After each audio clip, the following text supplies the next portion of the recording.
पुस्तक श्यामची आई. लेखक साने गुरुजी. वाचक माधवराव वाबळे. रात्र 8वी. क्षमेविषयी प्रार्थना. बाहेर पिठूर चांदणे पडले होते. मंदिराच्या गच्चीवर सारी मंडळी बसली होती. दूरचा नदी प्रवाह चांदीच्या प्रवाहासारखा दिसत होता. नदीला विश्रांती माहीतच नाही. सारखे वाहणे तिला माहीत. तिची प्रार्थना, कर्ममय प्रार्थना सारखी 24 तास सुरू असते. कर्म करीत असताना ती कधी गाणी गुणगुणते, कधी हसते, खेळते, कधी गंभीर होते, कधी रागाने लाल होते. नदी म्हणजे एक सुंदर व गंभीर गूढ आहे. श्याम त्या नदीकडे पाहत उभा होता. सृष्टी सौंदर्य श्यामला वेडे करीत असे. कधी रम्य सूर्यास्त पाहून जणू त्याची समाधी लागे व पुढील चरण त्याच्या तोंडातून बाहेर पडे.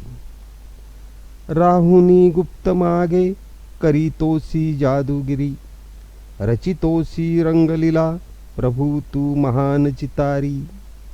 किती पाहू पाहू तृप्ती नाही रे बघून, शतभावनांनी हृदय येई उचंबळून. यावेळेसही त्याची अशी समाधी लागली होती का? राम त्याच्याजवळ गेला व म्हणाला, श्याम, सारी मंडळी आली, प्रार्थनेला चल, सर्वजण वाट पाहत आहेत.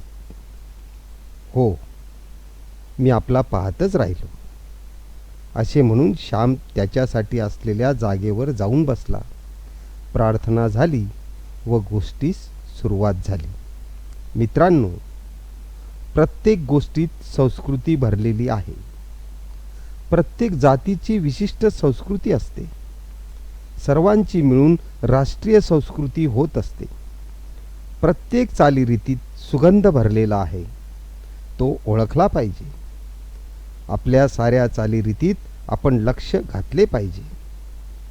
काही अनुपयुक्त चाली असतील त्या सोडून दिल्या पाहिजेत, परंतु संस्कृतीचे संवर्धन करणाऱ्या चाली मरू देता कामा नये. आपल्या देशातील, आपल्या समाजातील प्रत्येक आचार म्हणजे एक शिकवण आहे. आमच्या घरी एक अशी पद्धत होती की रोज दुपारच्या मुख्य जेवणाच्या वेळी प्रत्येकाने श्लोक म्हणावयाचा. जेवताना श्लोक म्हटला नाही तर वडील रागे भरत. वडील आम्हाला श्लोकही सुंदर सुंदर शिकवित असत. मोरोपंत, वामन पंडित यांचे सुंदर श्लोक वगैरे शिकवित. पहाट झाली की वडील येत, आम्हाला उठवीत. अंथरुणातच गोधड्या पांघरून बसत असू. माझ्या लहानपणी आमच्याकडे ब्लँकेट नव्हती. गोधडी, पसोडी किंवा आईची चौघडी हेच पांघरून व अंथरूण असायचे. गणपतीची, गंगेची वगैरे भूपाळ्या वडील शिकवीत. कानी कुंडलाची प्रभा, चंद्र सूर्य जैसे नभा, हे चरण आजही मला मधुर वाटतात. वक्रतुंड महाकाय, शांताकार वासुदेव सुतदेव, कृष्णाय वासुदेवाय वगैरे संस्कृत श्लोक. तसेच गंगे गोदे यमुने, कृष्णानुजा सुभद्रा, कुंकुममंडित जानकी, देवी म्हणे अनार्या, हे रथावरी झणी यदुराया, असा येतो देखे मारावे मजला, अंगवक्र अधरी धरी पावा वगैरे आर्या व श्लोक ते शिकवीत. हे श्लोक आम्हाला लहानपणी पाठ येत. रोज एखादा नवीन श्लोक ते शिकवायचे. वडील नुसते तोंडपाठ घेत नसत, तर अर्थही सांगायचे. सौमित्र म्हणजे कोण असे ते विचारे. आम्हाला सांगता आले नाही तर पुन्हा प्रश्न विचारित. लक्ष्मणाची आई कोण? आम्ही सांगावे, सौमित्रा. मग सौमित्र म्हणजे कोण? आम्ही सांगावे अंदाजाने, लक्ष्मण. भले शाबास, अशी मग ते शाबासकी देत. सौमित्र याचा अर्थ सांगितल्यावर मग राधेय म्हणजे कोण, सौभद्र म्हणजे कोण वगैरे विचारित. जणू शिक्षणशास्त्राप्रमाणे ते शिकवीत. वडिलांच्या या पद्धतीमुळे शेकडो संस्कृत शब्दांचा अर्थ आम्हाला समजू लागला. वडील पहाटे शिकवीत तर सायंकाळी आई शिकवी. दिव्या दिव्या दीपोत्कार, कानी कुंडल मोतीहार, दिव्या देखून नमस्कार, किंवा तिळाचे तेल कापसाची वात, दिवा तेथे मध्यान्ह राम, दिवा तेथे देवापाशी, माझा नमस्कार सर्व देवांच्या पायापाशी वगैरे आई शिकवीत असे. आम्हालाही त्यामुळे पाठ करण्याचा नाद लागे. दुपारी जेवणाची वेळी जर वडिलांनी न शिकवलेला परंतु आम्हीच पाठ केलेला श्लोक आम्ही म्हटला तर वडील शाबासकी देत. त्यामुळे आम्हास उत्तेजन मिळे. गावात कुठे लग्नमुंजीची पंगत असली किंवा उत्सवाची समाराधना असली तेथेही मुले श्लोक म्हणत. जो श्लोक चांगला म्हणे त्याची सारे स्तुती करीत. अशा रीतीने घरी दारी श्लोक पाठ करावयास उत्तेजन मिळे. जेवताना सुंदर काव्य, सुंदर विचारांचे श्लोक कानावर पडत. जणू ते ऋषी तर्पणच होत असे. गावात कोठे जेवणावळ असली तर आमच्याकडे बोलावणे असायचेच. आमच्याबरोबर वडीलही आलेले असतील तर ते श्लोक म्हणावयास आम्हास मानेने डोळ्यांनी इशारा देत व आम्ही लगेच म्हणत असू. घरी गेल्यावर वडील रागवतील ही भीती असे. मला श्लोक जरी चांगले व पुष्कळ येत होते तरी पंक्तीत मी लाजत असे. माझा आवाज फारसा चांगला नव्हता व सवाधीटपणाही नव्हता. लहानपणापासून मी समाजाला व समाजाच्या टीकेला भीत असे. मी लाजाळू पक्षी आहे. अजूनही फारसा माणसाळलेला झालो नाही. मी लगेच कावराबावरा होतो. श्लोक म्हणत असता कोणी हसला, कोणी टीका केली तर मला वाईट वाटे. परंतु वडील जवळ असले म्हणजे मुकाट्याने म्हणावे लागे. तेथे गत्यंतर नसे.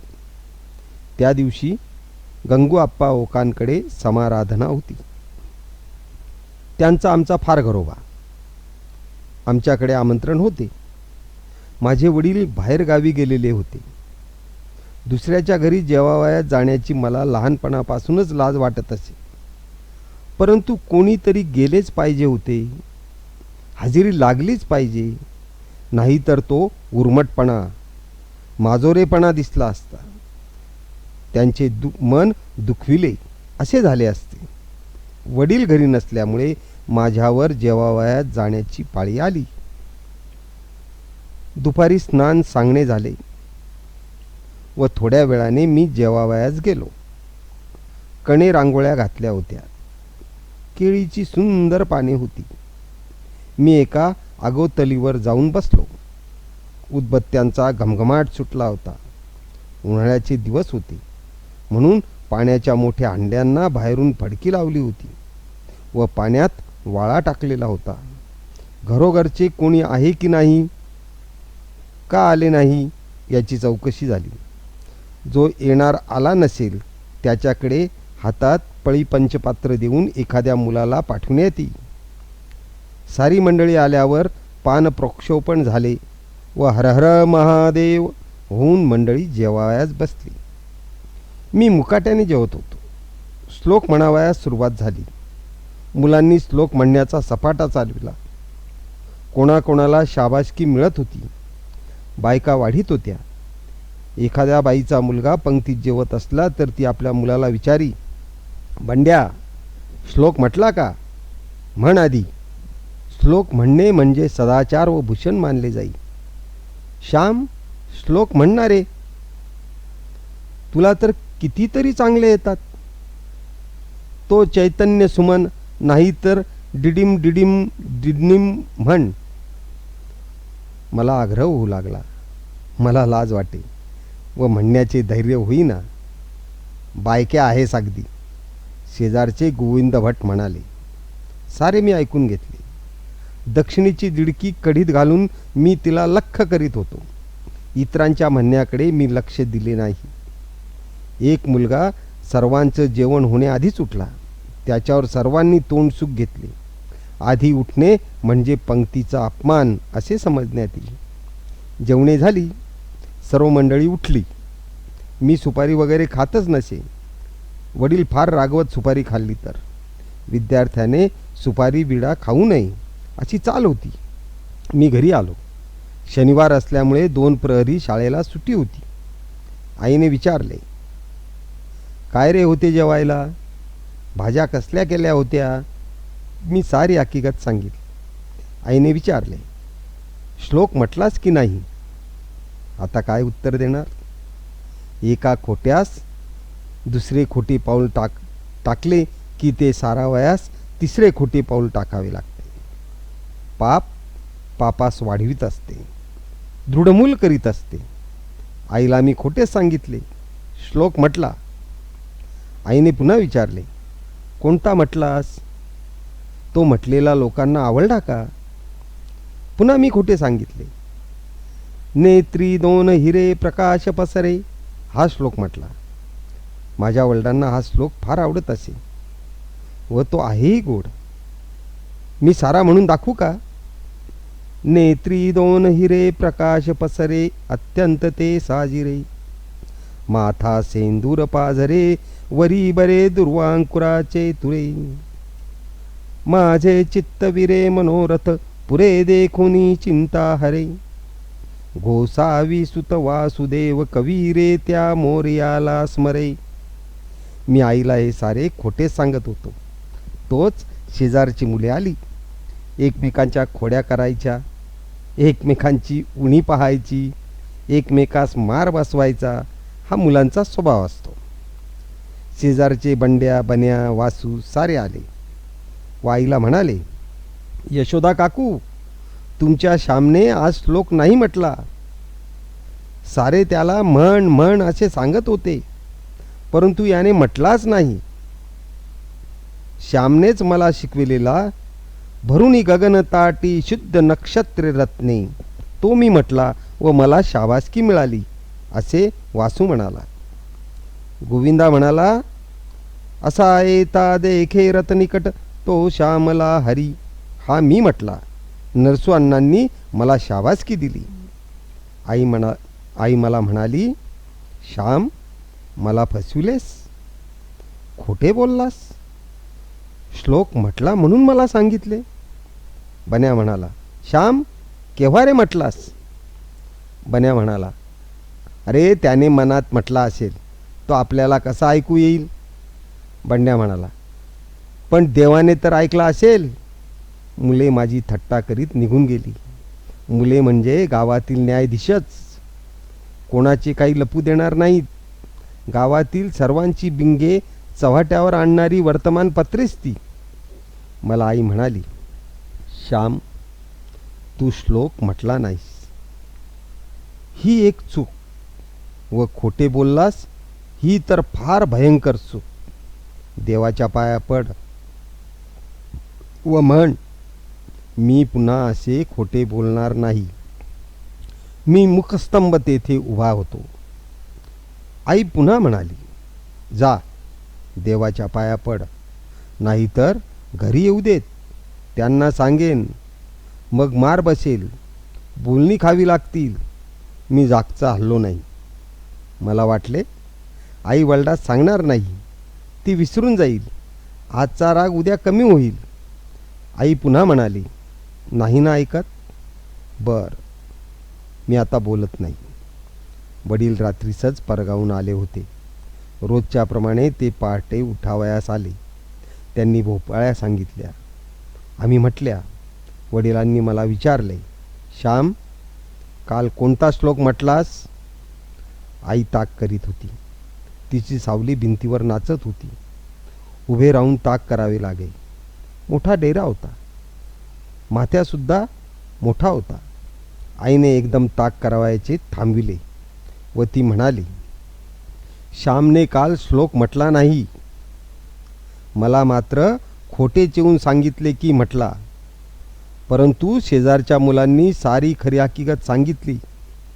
मी त्याला सांगत होते की देवाच्या पाया पड व पुन्हा खोटे बोलणार नाही असे म्हण, परंतु किती सांगितले तरी ऐकेस ना.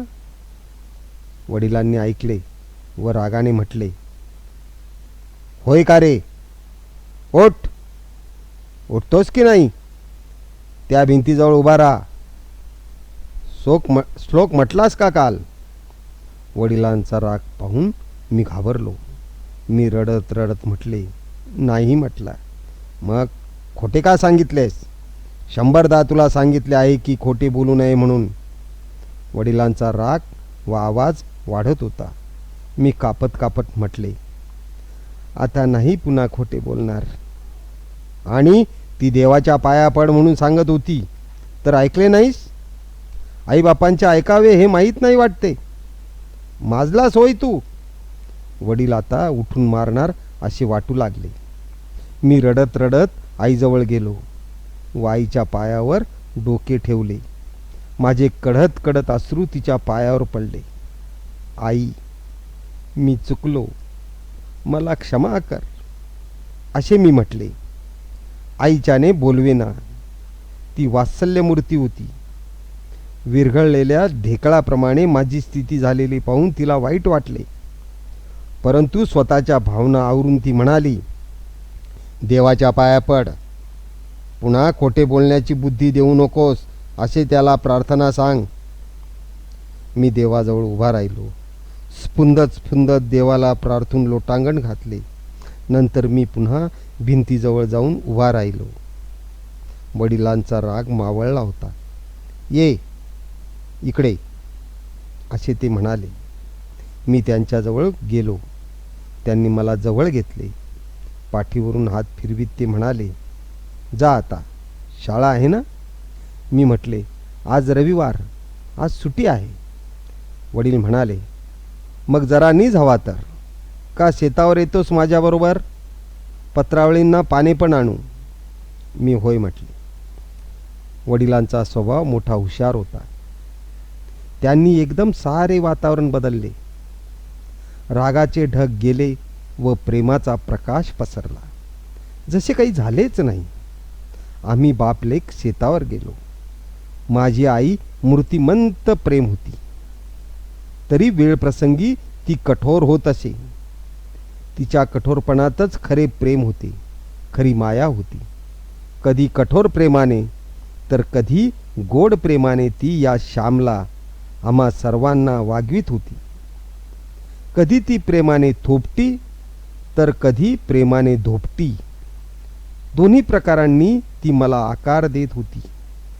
या बेढब व ऐदी गोळ्याला रूप देत होती. थंडी व ऊब दोन्हींनी विकास होतो. दिवस व रात्र दोन्हीमुळे वाढ होते. सारखाच प्रकाश असेल तर नाश.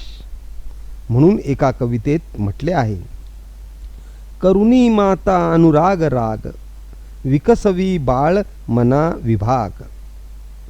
फुले तरु सेऊनी उष्ण शीत, जगी असे हीच विकास रीत.